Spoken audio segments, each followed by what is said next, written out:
Olá, irmãos, graça e paz seja convosco. O tema de hoje, 1º de agosto, a Igreja, reveladora da sabedoria de Deus. A Igreja de Deus, irmãos, ela tem a propriedade, o dever de revelar o que aqui está sendo manifesto. A sabedoria de Deus, não a sabedoria do homem. Sabe, aquilo que Deus fala na sua carta aos Coríntios, que Paulo descreve, na primeira carta de Paulo aos Coríntios, no capítulo 2, o texto que diz assim, vou pegar meu óculos aqui, olha só, o título aqui é, o capítulo 2, o subtítulo, verso 6, nos diz assim, a mensagem de Paulo sobre a sabedoria do Espírito.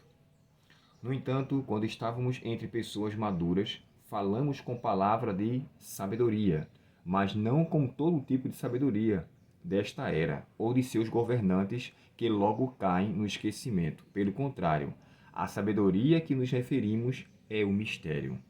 Olha só, é o mistério de Deus, seu plano antes secreto e oculto, embora ele o tenha elaborado para nossa glória antes do começo do mundo. Os governantes desta era, por sua vez, não a entenderam, pois se a houvessem entendido, não teriam crucificado o Senhor da glória.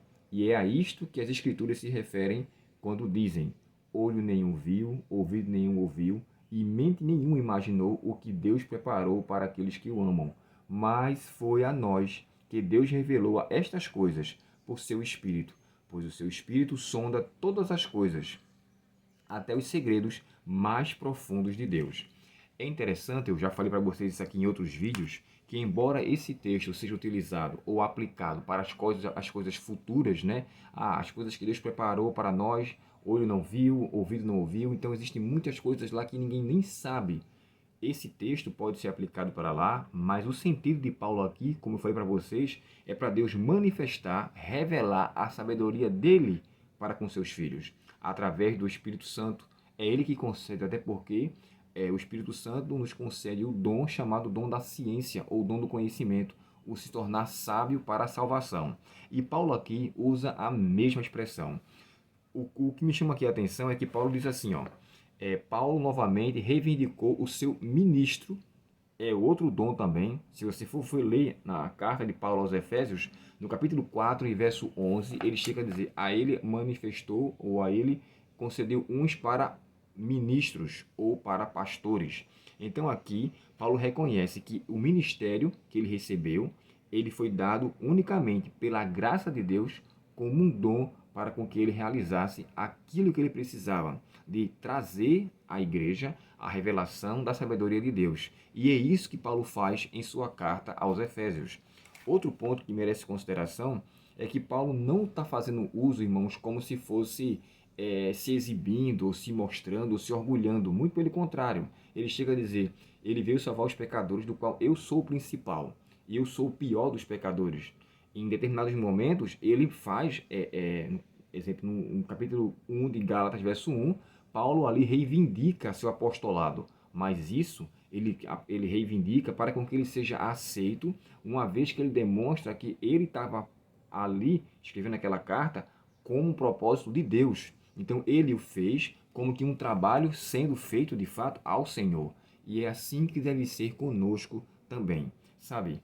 Eu preciso ser um apóstolo de Deus. Você precisa ser um apóstolo de Deus. O apóstolo quer dizer aquele que é chamado para pregar fora, para pregar longe, ou seja, enviado para longe, enviado para fora.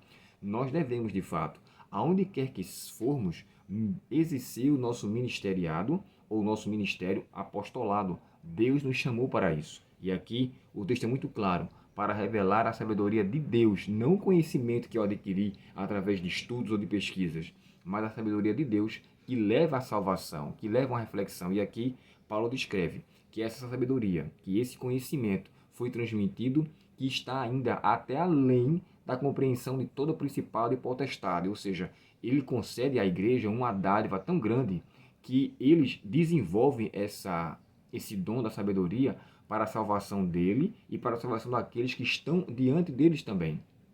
E isso é uma coisa que os anjos procuram atentar. A obra do Espírito Santo na vida daqueles que submetem, irmãos, é uma dádiva do Senhor, é uma bênção para com ele. E aqui Paulo escreve com esse propósito. Então aqui eu faço meu apelo. Permita com que a sabedoria de Deus seja manifesta na sua vida e deixe com que ele faça em você aquele, como é que eu posso dizer assim, aquela transformação, aquela renovação que só o céu pode lhe conceder. Quando isso acontecer, nenhum olho irá então ter visto, nenhum ouvido jamais terá ouvido o que Deus tem preparado para aqueles que se submetem à sabedoria divina. Deus abençoe você. Vamos orar ao Senhor. Querido Pai Celestial, que essa graça reveladora que Paulo recebeu para ministrar à tua igreja seja ministrada para com cada um de nós também.